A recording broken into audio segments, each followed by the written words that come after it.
So the new topic is the Crusades, and I like to say that when we're talking about historical apologetics, so that's kind of the area where people bash the church because of injustices that they've been taught or prejudices they have. The Crusades and the Inquisitions often come up.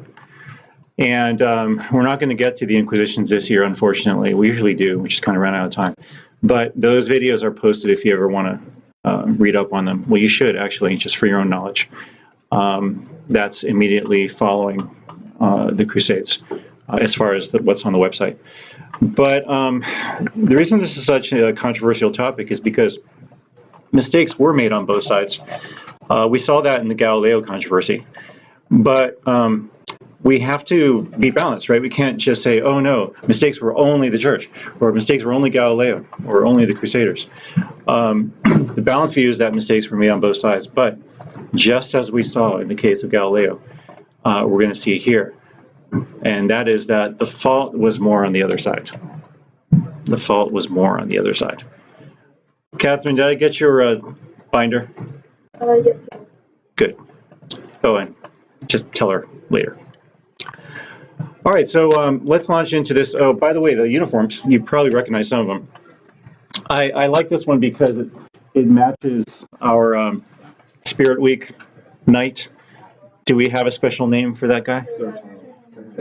The what? Sir Henry. Sir Henry, okay. So Sir Henry, then, this helmet was common of the Knights Hospitallers. So the black with white cross is the Knights Hospitallers, who eventually were renamed the Knights of Malta. And then the classic white and red, that's the Knights Templar. So the Hospitallers and the Templars were two of the Crusader orders that were founded in 1099. So we'll do, in this lesson, is we're going to talk about what actually happened, and then we'll kind of analyze what was good and what was bad on each side. Now, the first thing about the Crusades, and this should be your lead-off argument whenever it comes up, and it's going to come up. Your lead-off argument is that they were defensive wars. It is simply unhistorical and completely unfair to call them offensive wars. And it's sad, you know, I remember there was this cheesy movie called Robin Hood, Prince of Thieves. And I don't know, some of you have seen it, some of you haven't, it's not that great. But I remember there's this one thing where Robin Hood is talking to one of the fighters that he'd recruited. And he said something like, a man who's defending his home territory will fight 10 times harder than someone who's trying to take his territory over. The Crusades taught me that, you fool, right? It was the opposite. And here's the problem, is that people are ignorant of what actually happened. So let's be really clear about what they were. Whether there were faults on both sides or not, the bottom line is this. The Crusades were defensive, and they were not against the Muslims. They were against the Turks. Extremely important to clarify this. People see the Crusades as, oh, yeah, Western aggression, going to fight and invade those peaceful Muslims. Hogwash. For two reasons. First reason is that Jerusalem fell to the Muslims in 638. Well, let's see. 638, 1095, that's a long period. No Crusades launched. Why not? Because things were okay. There was peaceful coexistence until the Turks came along. So it's not a religion thing, Christians versus Muslims. No. It's a war against very hostile Turks who, whether because of their religion or not, that's irrelevant. The fact is that they were persecuting Christians and they were committing atrocities. And the church had to defend herself against these atrocities. Okay, so that's one reason why we can't say this was a war of religion. Right? Mr. Decker? It's a little unrelated, but you know the orders of knights, like Knights Templar, Knights Malta? Yeah. Like, some of them, like, kind of still exist today. Like, I went to a mass, there was like an investigator for the Knights of Malta. In what way are they the same order of knights? Because they're not fighting Crusades anymore. So. No, they're not fighting Crusades anymore. So you could say that their mission has changed, but it's still the same group. Still the same group. The Knights of Malta, really, they do trace their beginnings to 1099. In fact, this was a coincidence, but I was in 1999, I was there at their 900th anniversary Mass in St. Peter's Basilica. And it was awesome because they were all dressed out in their regalia. But to answer your question, yeah, they still exist, but different mission. Okay. So not only was it not religious, it was against the Turks, not the Muslims, but also, it wasn't necessary. The Crusades weren't called before the 11th century because there was peaceful coexistence. Okay? And third, they did take Christian land away. I mean, that's incontrovertible. It happened in 638, the fall of Jerusalem, and Jerusalem has been, under Muslim control since then, except for a brief period after the First Crusade. All right, so this is the bottom line. Now let's get into some historical background. It all came down to this guy right here, the Seljuk warrior. If not for the Seljuk warrior, there would never have been Crusades. Okay, so you have 638,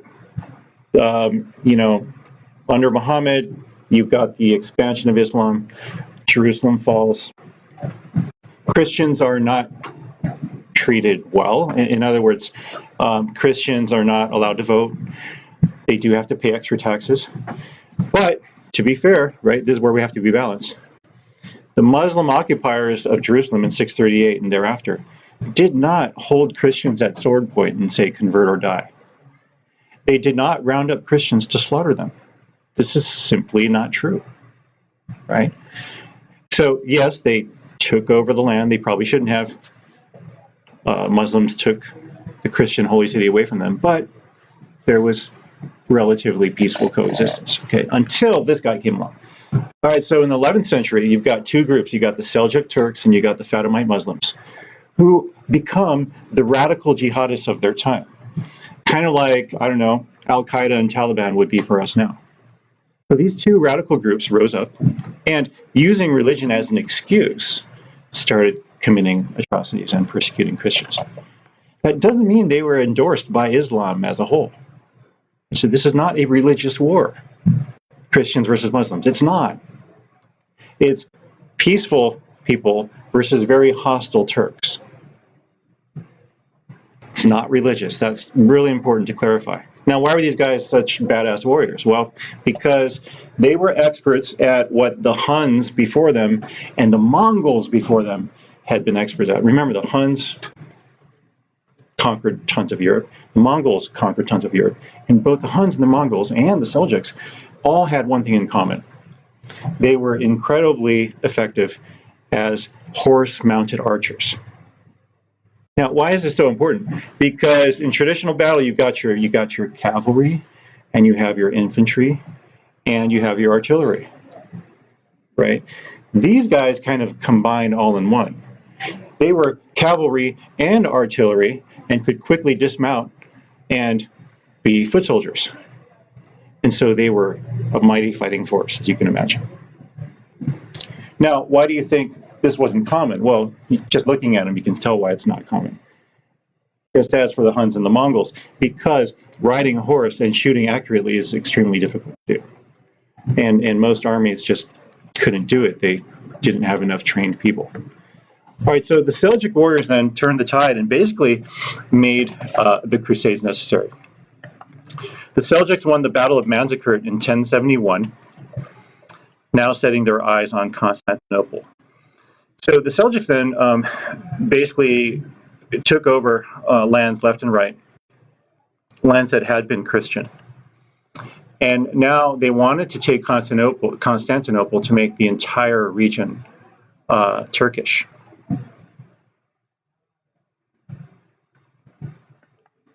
Emperor Alexius I Comnenus, so this is the emperor of the Eastern Roman Empire.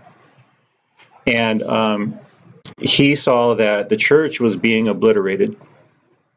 And if the Seljuk Turks were not neutralized, there would be no more Christianity in the East.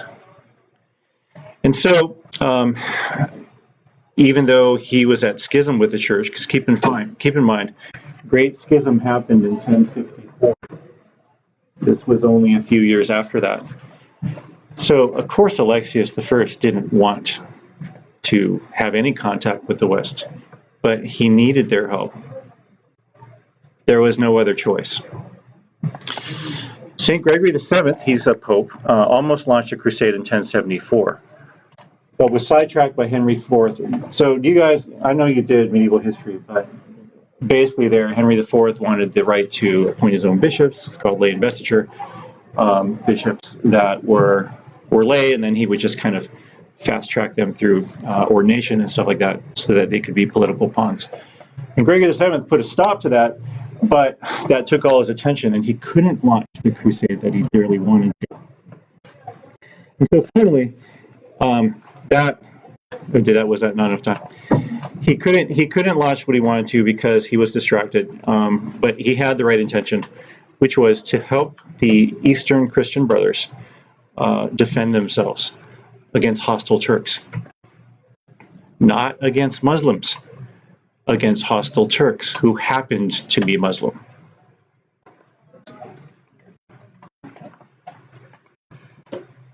And so in 1095 then, we have the formal launching of the First Crusade.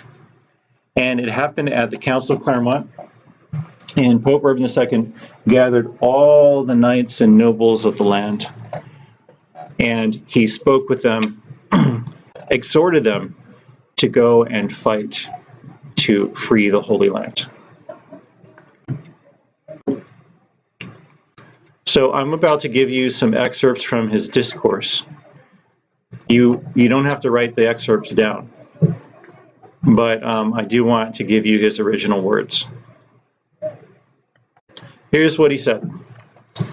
Your brethren who live in the East are in urgent need of your help, and you must hasten to give them the aid which has often been promised them. For as most of you have heard, the Turks and Arabs have attacked them and conquered the territory of Romania, the Greek Empire, as far west as the shore of the Mediterranean and the Hellespont. They have occupied more and more lands of those Christians and have overcome them in 7 battles, the last of which was massacred. On this account, I, or rather the Lord, beseech you as Christ's heralds to publish this everywhere, and to persuade all people of whatever rank, foot soldiers and knights, poor and rich, to carry aid promptly to those Christians and to destroy that vile race from the lands of our friends. Now, that vile race, right, he's not talking about every Muslim man, woman, and child. He's talking about the Turks who have, with great brutality, defeated Christians in battles and taken lands away. I say this to those who are present, it is also meant for those who are absent. Moreover, Christ commands it. All who die by the way, whether by land or by sea, or in battle against the pagans, shall have immediate remission of sins. This means, folks, is that there was a plenary indulgence granted by the Pope with his Christ-given authority to anyone who died while fighting the crusade. You could say that this was a spiritual motivation for them to go. There were also some temporal motivations. There was, for example, if you left to go fight on the crusade and came back, your debts were canceled. So that was a nice economic incentive. Basically, he was giving them both economic and spiritual incentives because he wanted people to go out and fight. This I grant them through the power of God with which I am invested. With what reproaches will the Lord overwhelm us if you do not aid those who, with us, profess the Christian religion? And the response, well, let me read one more thing, sorry. Let those who have been accustomed unjustly to wage private warfare against the faithful now go against the infidels and end with victory this war which should have been begun long ago. He's referring to the fact that his predecessor wanted to launch it in 1074. Let those who, for a long time, have been robbers now become knights. Let those who have been fighting against their brothers and relatives now fight in a proper way against the barbarians. Let those who have been serving as mercenaries for small pay now obtain the eternal reward. And as you can imagine, he was really getting people riled up. And so they all chanted this together over and over and over. Deus vult! Deus! Imagine just all these hundreds of voices chanting. Deus vult! Deus vult! And, of course, God wills it, and the First Crusade was born. Now, this was just the recruitment of soldiers. It wasn't actually sending soldiers yet, because that required a lot of planning and a lot of recruiting and, logistics. But this was how it began. It created the will to fight. Now, there are some unfortunate episodes which took place immediately after the Council of Claremont. And again, we need to recognize as Christians that mistakes were made on both sides. Yes, the Crusades had to happen. They did. They were defensive wars that had to happen. They were not optional. But the Christians who fought them made some mistakes along the way, and we're not going to ignore those. So here's the first one. A guy named Peter the Hermit. So Peter the Hermit was kind of a crazy, eccentric monk who was probably pretty holy, but had some weird little ticks about him. In fact, his nickname was Cuckoo Peter. Cuckoo Peter because he was wild-eyed and pretty crazy, but he was charismatic and was good at convincing people that God was speaking through him. So what he did then is he rounded up his own ragtag bunch of soldiers. No organization. A lot of them were just farmers with pitchforks, right? There was no strategy. Let's just go out and fight. God will provide every step of the way. And so they set out. They were the first group that actually set out. And unfortunately, it went very badly for them. Two main reasons, right? The first one is that since Peter the Hermit was not a military general, he really didn't have any control over the soldiers and the farmers with pitchforks.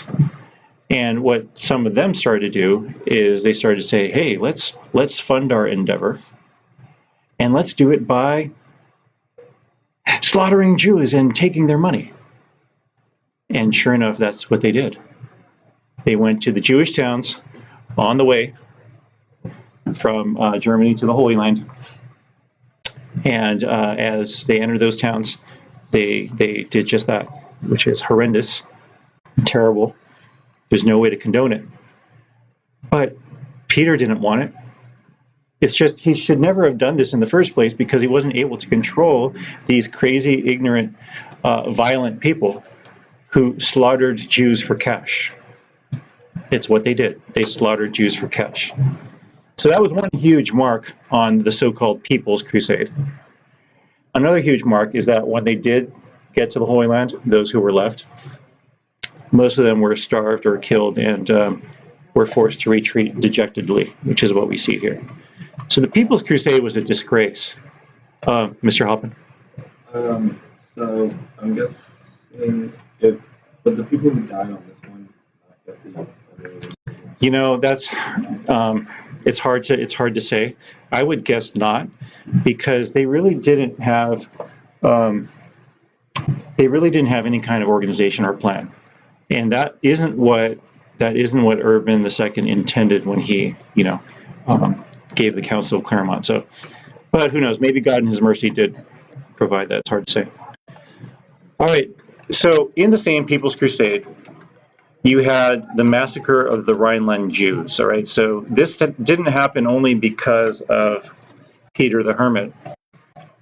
This also happened because of another noble, Count Emico of Leiningen, who actually was a soldier, but for some reason, maybe he was anti-Jewish or whatever.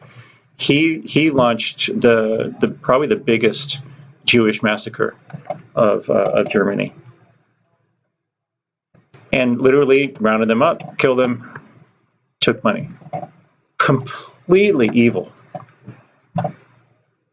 But here's the thing. The People's Crusade is not the one that was officially commissioned by the church. People's Crusade was this random thing that Peter the Hermit launched and never should have. And it got out of hand right away, against the church's will. And yet, we as Christians have to be realistic and can't just turn a blind eye to this. Because if we do, then that weakens our position. So I'm going to give you the balanced view, the good and the bad, and then we'll be able to evaluate it at the end. All right, now let's talk about the real deal. The real deal was the First Crusade. The People's Crusade was not. So the First Crusade was launched later in the year, 1096. And this was a very well-organized and well-funded effort. You had experienced military leaders who were leading it, and they were also the best fighters of the day. Aaron, did I get your binder? You know, the sexual morality binder? Oh, I did? Okay, good. Thanks. All right, so let's talk then about the First Crusade. And first we need to talk about who led it. So the ones who led it were the greatest warriors of the day. Duke Godfrey of Bouillon and his soldiers came from Lorraine, Germany, and northern France. You also had Hugh of Vermandois and Duke Robert of Normandy, Crusaders of France and Normandy. Notice that it's mostly German and French so far. Prince Bohemond of Tarentum and his nephew Sir Tancred led the army of southern Italy and the Kingdom of Sicily. And Count Raymond of Toulouse commanded the wars of southern France. So we have northern France, southern France, parts of Germany, and parts of Italy.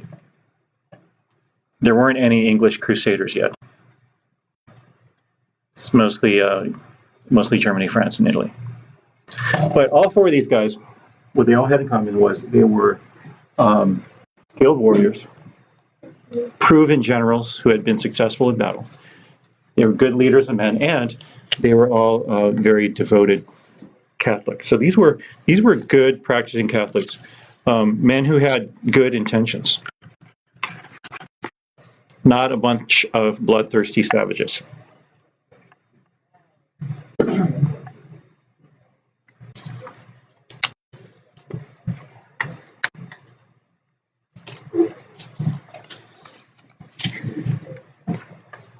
Now, unfortunately, some mistakes were committed on the First Crusade as well. So, First Crusade was a good effort. They had a good chance of success. They had right intention, legitimate authority, all the conditions of a just war. But unfortunately, even with these experienced generals, soldiers sometimes got out of hand. And there were simply too many of them, and the generals couldn't say, stop, or they just couldn't stop them. The generals didn't want this stuff to happen, but you get these soldiers in a battle frenzy who are fighting for survival, and then when they get the upper hand, their natural fallen human instinct is to just slaughter everything they see. All right. So this is an anonymous crusader wrote a priceless account of the Crusades. And the name of that account is just Anonymi Gesta Francorum. So Gesta Francorum, the deeds of the Franks, since most of them were Franks, the soldiers, of the anonymous person. But he describes what he saw. All the squares of the city were already everywhere full of the corpses of the dead, so that no one could endure it there for the excessive stench. No one could go along a street of the city except over the bodies of the dead. Now, some of these were soldiers who had fallen in battle, but others, unfortunately, were innocents that shouldn't have been slaughtered, and the church doesn't condone what happened there. This happened in Antioch on the way to Jerusalem. Then, when they got to Jerusalem, as the same anonymous author tells us, they circled the city 7 times in procession and prayer, kind of in remembrance of Jericho and the Battle of Jericho, how the Israelites had proceeded around there 7 times. And then they launched their siege. Now, there was victory at Jerusalem. It was a successful siege, but unfortunately, it was also followed by a massacre where they slaughtered the people even after they had surrendered. Well, actually, no, here's the thing. They hadn't surrendered. And in medieval times, you could slaughter every man, woman, child, and animal in the town if the town hadn't surrendered first. Now, I'm not saying that's a good thing, but I'm just saying that the Crusaders didn't behave any differently here than any other medieval soldier would have after a successful siege. Okay, so this is how war rules were back then. You would warn a town and lay siege, and you'd give the town a chance to surrender.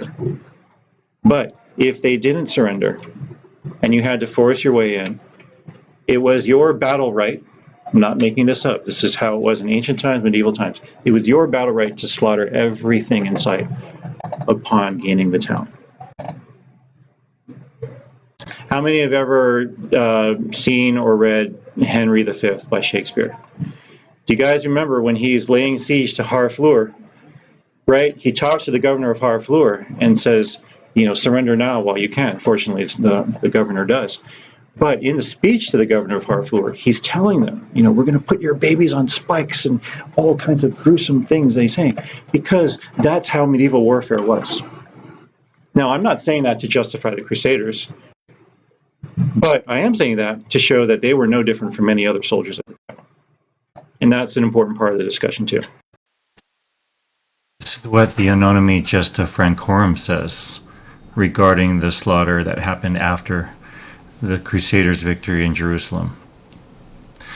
Our leaders ordered all the Saracen dead to be cast outside because of the great stench, since the whole city was filled with their corpses. And so the living Saracens dragged the dead before the exits of the gates and arranged them in heaps as if they were houses. No one ever saw or heard of such slaughter of pagan people, for funeral pyres were formed from them like pyramids, and no one knows their number except God alone. So that brings us to the next point, is yes, we have to admit that massacres happened. In the case of the Jewish massacre, there's no way to justify it. It was absolutely horrendous and not sanctioned by the church. But then we have these other massacres like Antioch and Jerusalem, which happened during a legit crusade. And so we need to be able to explain them. So here's the first thing. The church in no way condoned these wanton slaughters. The church said, go forth and reclaim the Holy Land. And the church doesn't say, oh, and by the way, slaughter everyone in the innocent towns, or slaughter in the towns that don't surrender. Okay, so we can't blame the church for those massacres. The second, the massacre of a city's inhabitants after a siege, if the enemy had not surrendered first, was common military practice in those times. Thus, the Crusaders did what most other besiegers would have done in similar circumstances. So the massacres at Antioch and Jerusalem were really no different than what would have happened in any other war. Now, again, don't get me wrong. I'm not saying it was okay they did this. It wasn't. I'm just saying that it was normal back then. It's just normal procedure back then. Mr. Escobar?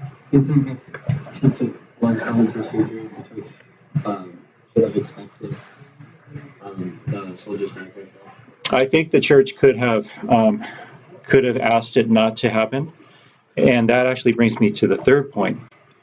The third point is this, and it's a good question, Tomas, because the commanders, and we actually know this from what that same Frankish soldier, Unitas, said. In every massacre at Antioch and Jerusalem, he records that the commanders told the men to stop, which is interesting because in normal battle, commanders wouldn't have done that. And my theory, I don't know this for sure, but it makes sense, is that the commanders had orders from the Pope not to follow the normal battle procedures. You know what I mean? But things got out of hand. So they were not directly willed by the commanders. What happened in most cases was that the soldiers under their command lost control of themselves and acted contrary to orders. This anonymous soldier actually records Tancred being extremely angry at the massacre of Jerusalem. But unfortunately, Tancred just couldn't stop it. So these three things you need to remember when we're talking about massacres. If you don't, then your opponent is just going to say, oh yeah, you bloodthirsty church, and blah, blah, blah, look at what you did to those peaceful Muslims. They're ignoring many facts with such statements. As proof of that last point regarding the commanders sometimes losing control of their soldiers, Anonymi Gesta Francorum tells us this. On the roof of the temple, a great number of pagans of both sexes assembled, and these were taken under the protection of Tancred and Gaston and Bayard. At dawn, our men cautiously went up to the roof of the temple and attacked Saracen men and women, beheading them with naked swords. Some of the Saracens, however, leaped from the temple roof.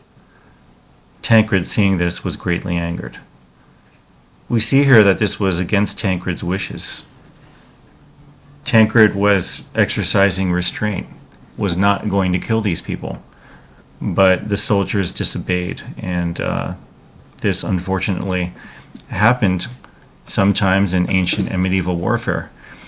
It didn't happen only in the Crusades. We see a great example of this in the play Henry V by William Shakespeare. Now, of course, it's just a play, right? It's not historical nonfiction. But Shakespeare based his plays on the way things were, on how history played out. And it was a well-known fact in the time that in ancient and medieval warfare, if a town didn't surrender and it was being laid siege to, then the soldiers could slaughter every man, woman, and child in sight. And I'm including this in the lesson because I think Shakespeare's language here kind of inculcates this point. It's something that we really have to remember, is that these things that happened in the Crusades, in a couple isolated cases after Crusader victories over towns such as Antioch and Jerusalem, these can't be justified. They were terrible, but they were no different from what happened in other wars at the time. So this is from Act 3, Scene 3. And this is from the Siege of Harfleur. And Henry has laid siege to the town, but before he enters, he's giving them one last chance to surrender. Because he knows that if the governor surrenders, then the inhabitants won't be slaughtered. If the governor doesn't surrender, however, the inhabitants may be slaughtered. How yet resolves the governor of the town? This is the latest parle we will admit. Therefore to our best mercy give yourselves, or like to men proud of destruction, defy us to our worst. For, as I am a soldier, a name that in my thoughts becomes me best, if I begin the battery once again, I will not leave the half-achieved Harfleur, till in her ashes she lie buried. The gates of mercy shall be all shut up, and the fleshed soldier, rough and hard of heart, in liberty of bloody hand, shall range with conscience wide as hell, mowing like grass your fresh fair virgins and your flowering infants. What is it then to me, if impious war, arrayed in flames like to the prince of fiends, do with his smirched complexion all fell feats and linked to waste and desolation? What is it to me when you yourselves are cause, if your pure maidens fall into the hand of hot and forcing violation? What rein can hold licentious wickedness when down the hill he holds his fierce career? We may as bootless spend our vain command upon the enraged soldiers in their spoil, as send precepts to the Leviathan to come ashore. Therefore, you men of Harfleur, take pity of your town and of your people, whiles yet my soldiers are in my command. Notice just a little pause here. While they are in his command, because he knows that if the governor doesn't surrender and they do enter and all hell breaks loose, those soldiers will no longer be under his command. They're going to be in a frenzy. Whiles yet the cool and temperate wind of grace o'erblows the filthy and contagious clouds of heady murder, spoil, and villainy. If not, why in a moment look to see the blind and bloody soldier with foul hand defile the locks of your shrill shrieking daughters, your fathers taken by the silver beards and their most reverend heads dashed to the walls, your naked infants spitted upon pikes, whilst the mad mothers with their howls confused do break the clouds as did the wives of Jewry at Herod's bloody hunting slaughtermen. What say you? Will you yield and this avoid, or guilty in defense be thus destroyed? The governor says, Our expectation hath this day an end. The Dauphin, whom of succors we entreated, returns us that his powers are yet not ready to raise so great a siege. Therefore, great king, we yield our town and lives to thy soft mercy. Enter our gates, dispose of us and ours, for we no longer are defensible. Open your gates, come, Uncle Exeter, go you and enter Harfleur, there remain, and fortify it strongly against the French. Use mercy to them all. For us, dear uncle, the winter coming on and sickness growing upon our soldiers, we will retire to Calais. Tonight in Harfleur we will be your guest. Tomorrow for the march are we addressed. Now notice what happens here. Happy ending, right? The terrible slaughter does not happen because the governor of Harfleur did surrender. But if he hadn't, those graphic words of Henry indicate what would have taken place. And this is very essential as we consider the Crusades. It's not to justify everything the Crusaders did. It's simply to make it understandable in the historical context. As you can see, the Eighth Crusade was very short. We'll see why. It never really started. But anyway, these Crusades, a lot of things happen in them. And so I think the best way for us to approach this part of the lesson is to read an article that I prepared. This article has the outcome of the First Crusade that we just discussed and the summary of subsequent Crusades. You can click on the link in the video description, but you should pause the video, read that article well, and take notes on it, and then resume when you've finished. We're going to put this all into the perspective of something called the just war theory. And just war theory is interesting. It's outlined in the Catechism, but I'm going to give you the complete thing today. So St. Augustine developed this theory in the City of God, and St. Thomas Aquinas refined it in the Summa Theologiae. The basic tenets of the just war theory as follows. I recommend that you write these down and use them whenever you're looking at a conflict. Because you can use these principles to see if it's just or not. And that applies to any war that's ever been fought. The first one is this: there has to be a just cause, which means defense against or punishment of a lasting, grave, and certain danger or evil. Meaning that there's got to be a real reason, a defensive reason for the war. Notice, though, that that the Church permits punishment if it's a grave enough offense. For example, let's say that there's some kind of new terrorist attack, a repeat of 9/11, maybe in a different target. It is reasonable then to launch a counterattack that is meant to punish. That is okay, because that can be considered defensive. It's something that wasn't initiated. It was provoked by someone else. Okay, but it has to be lasting, grave, and certain, and this is where you have to kind of analyze each case individually to see if those are met, those conditions. The next main condition is that there has to be legitimate authority. The war must be declared by a valid government. So people sometimes ask, well, what about the Revolutionary War? Well, in a sense, the Revolutionary War was legitimate authority because they had tried to dialogue with England. Diplomacy had failed. And so they were forced to set up their own government, and that own government, our government, declared the war. And there must be right intention, that is, no ulterior motives besides defense or punishment. You can't enter into a war with the ulterior motive of, well, if we win, we get to keep their land. If we win, we get to keep their natural resources. No, that's an ulterior motive. Yes, Mr. Tran? But can you demand reparations for... Yeah, you can demand just reparations. That's perfectly fine. The thing is, it's all about intention. In other words, if the winning side does end up getting land and resources, okay. But that can't be the primary motive. It can't even be an ulterior motive. It just has to be a side benefit. So these are the main three, but within right intention, there are a few subpoints. Okay. The first subpoint of right intention is this.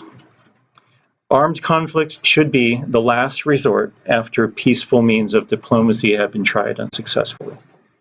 So we saw this happen with the Revolutionary War, right?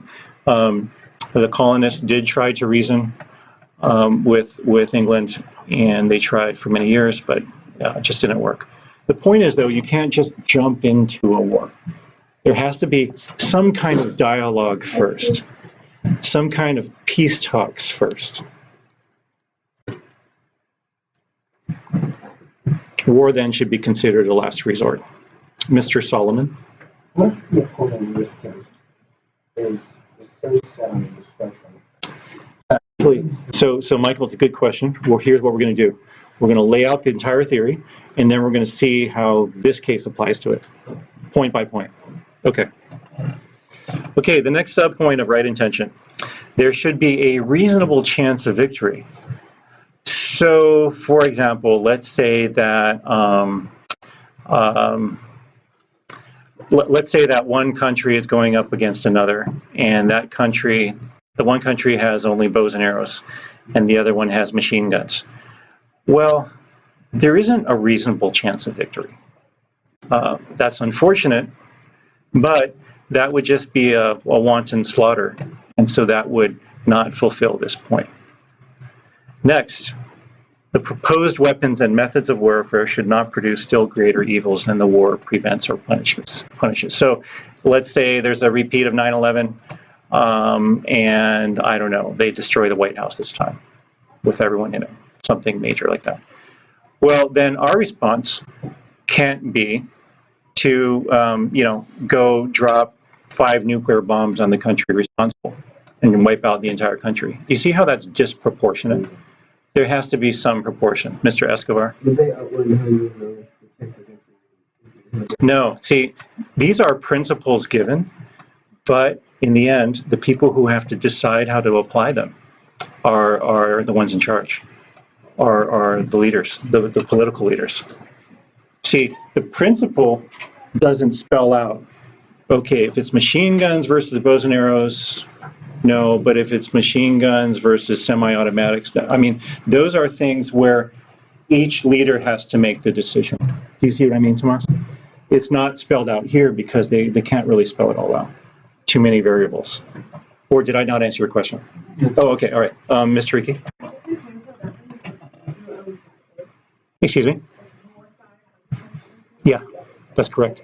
If you are the side declaring the war, legitimate authority and stuff, there has to be some chance of victory.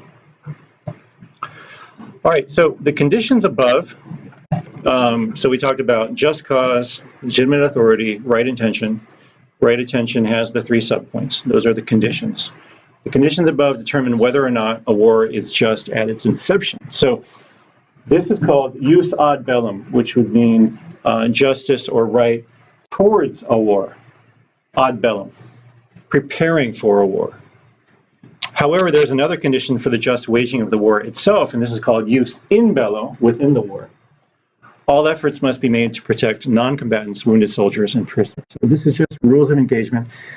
This wasn't true in medieval times, obviously, because if they didn't surrender and the besiegers won, they just slaughtered everybody. But the way things are understood now, in both civil law and church law, is that we should protect non-combatants. We shouldn't target civilians.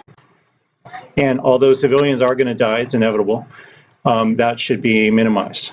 That kind of collateral damage should be minimized as much as possible. Now again, there's going to be judgment calls that presidents and commanders need to make. And they do the best they can, but they don't always have perfect information. And God takes that into account. Okay, now we're going to go, and I do, if in case you want to read more about it, that's where it's mentioned in the Catechism. You could read Augustine's City of God as well. But the Catechism does a pretty good job of laying things out. They don't lay it out in exactly the way I do, though. I lay it out in a more condensed way. It's the same stuff, though. All right, so now we're going to go case by case with the Crusades, especially the First Crusade. And let's see if it met some of these. So just cause, let's see, did it meet it? Well, it did. I mean, it was a defensive war, and real damage had been done by the Fatimites and by the Turks. Legitimate authority, well, at the time, remember that the Pope was not just the leader of the church, he was also the king of the Papal States. So back then, the Pope was a legitimate political authority as well. He was more than just a Pope. So that's check that box. Right intention, well, no ulterior motives. So yeah, they were offered indulgences. That was a side benefit, but that was for their personal salvation. Individual crusaders were offered remission of temporal debts. Well, that was individually beneficial, right? But as far as the church's ulterior motives of wanting to get rich off the Crusades, well, we didn't have that. In fact, most crusaders either never came back, as in they died, or they came back to find their land being worked by someone else because they'd been gone so long. So crusaders didn't get rich off the enterprise. By and large, they actually died or got poor. Okay, so there was right intention. Now we have to look at the subpoints. And this is the subpoint that fails a little bit. It goes back to Michael's question. Francis certainly did it. Francis did it in the Fifth Crusade. But there weren't really talks leading up to the First Crusade. Now, why do you guys think there weren't really talks leading up to the First Crusade? Mr. Trent? Distance is part of it. There's another part too. Miss Griffin? The other side was very aggressive. I mean, guys, look what happened to St. Francis. That's a saint who's willing to go into the lion's jaws and get tortured and beaten, which is what happened. But what do you think could have happened to envoys sent to talk to the Fatimites or the Turks about peace? They probably would have been beheaded. Now, we don't know that for sure. We don't know that. That's just speculation. But there was some resistance to pursuing diplomacy because everyone knew how hostile and brutal the other side was. That being said, there probably should have been more effort in this area. Mr. Johnson? Well, I feel like if somebody attacks you, you don't really need to have a conversation with them before you attack them back. Yeah. And it's kind of like the same thing with the Crusades, how they already took over the Holy Land and had the Crusades take it back. I agree with you, Levi. I think that's a really good point. And I think that's also part of the reason why this didn't happen, because the damage by the other side had already been done and the West had to respond. The West was really just responding to the Eastern Church's pleas for help. Okay, so yeah, I think that's a good thing to consider as well, of why this didn't happen. All right, reasonable chance of victory, well, there was. We had 4 very well-organized armies, the best of the time, and they had a good plan for the First Crusade, so that was checked. And proportionality, yeah, everyone had the same weapons. Okay, so that's checked too. So far everything's checked, except maybe this is the last one there is a little questionable, but Levi's point's good. The point about them, slaughtering envoys is good too. Now, here's where it gets a little tricky. We could say that the Crusades fulfill most, if not all, of jus ad bellum, but they don't fulfill jus in bello, at least not perfectly. And the reasons for that we already gave.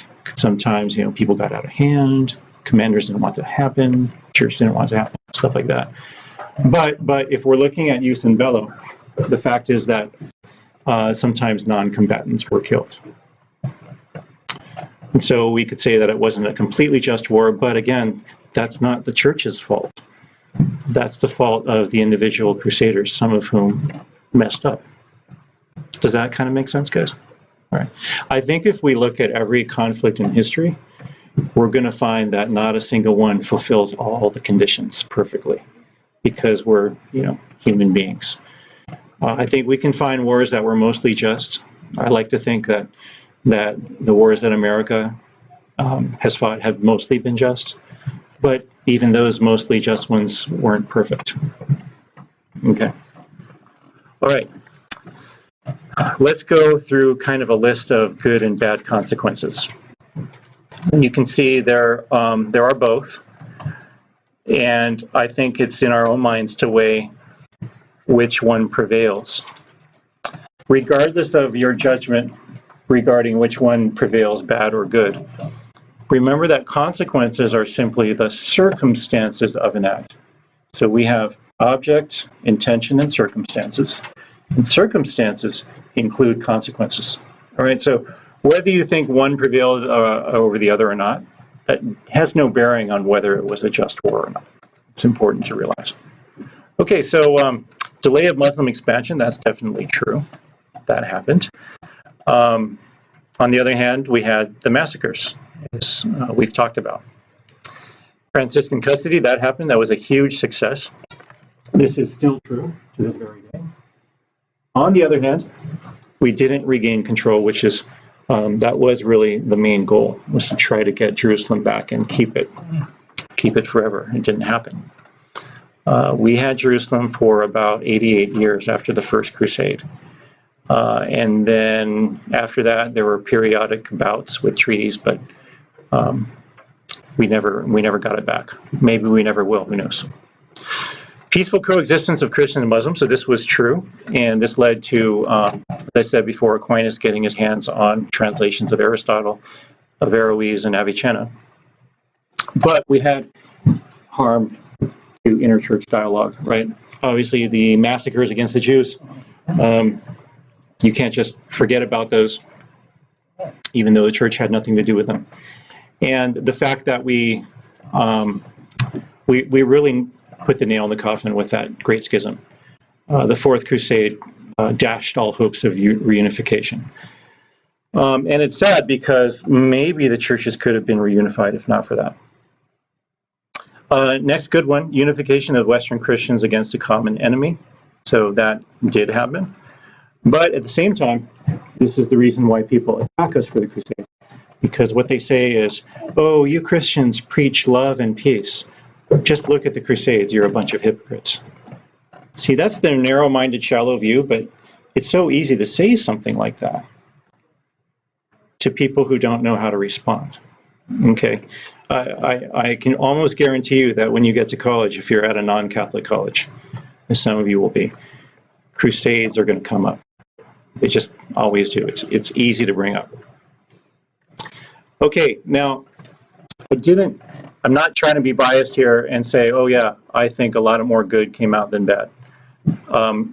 That's not what I'm trying to say. I'm just trying to say that there were numerous good things that came out from the Crusades.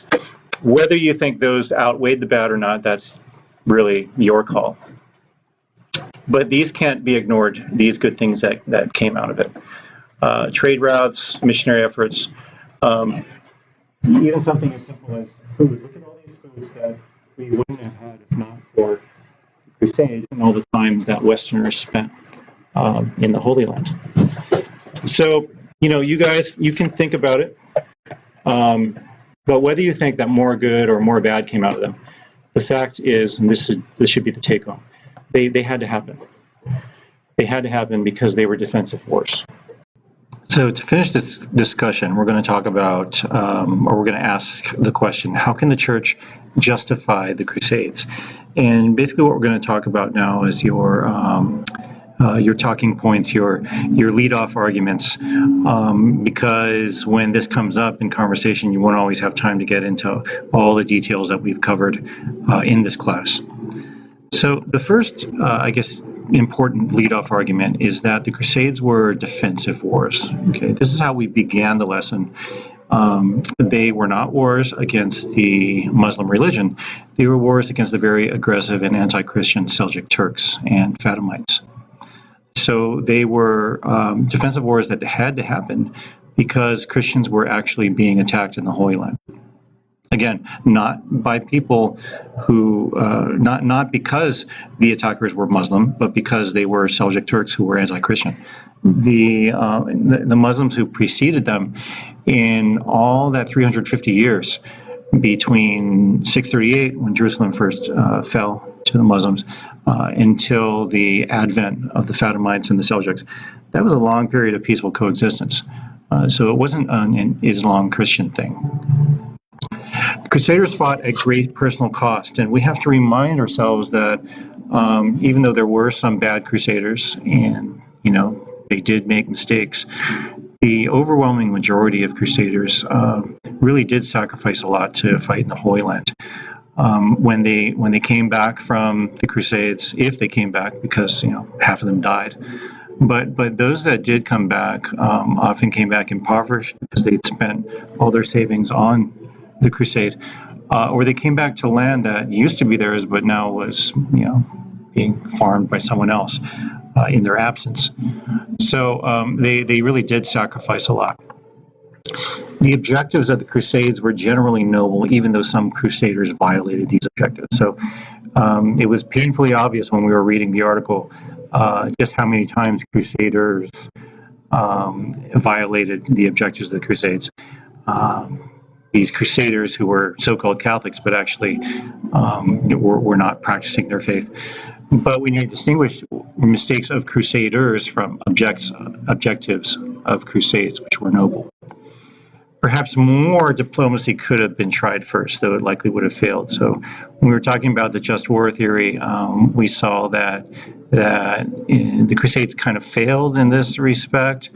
A real bright spot in this respect was definitely St. Francis, what he did in Damietta during the Fifth Crusade, achieving the lasting result of Franciscan custody of the holy sites. But it is true that the Seljuks especially were not really open to dialogue, and the Mamelukes even less. So it's hard to say whether diplomacy would have really succeeded. I mean, it succeeded by St. Francis because he was a saint, but would normal diplomacy have even been allowed? We just don't know. Slaughters happened on both sides and were common practice in medieval warfare, but they were condoned neither by the church nor by most crusader commanders. So we did talk about this when we were talking about the massacres. It does bear repeating. But it was common practice, and to be fair, more numerous and worse slaughters happened on the other side. It's just a fact, especially under the Mamelukes, and especially under Baybars. So hopefully this lesson has been helpful. You probably will at some point in your life come across an anti-Catholic, probably a well-intentioned good Christian even, who will point to the Crusades as a black mark in the church's record. And to some extent it was, but there are plenty of extenuating circumstances that must be explained, and the historical context also must be explained. So I highly recommend this article. This article takes everything that we've learned and kind of puts it all together. There are some endnotes too at the end that are helpful. So upon finishing this video, please read the article, take notes on it, because it is helpful.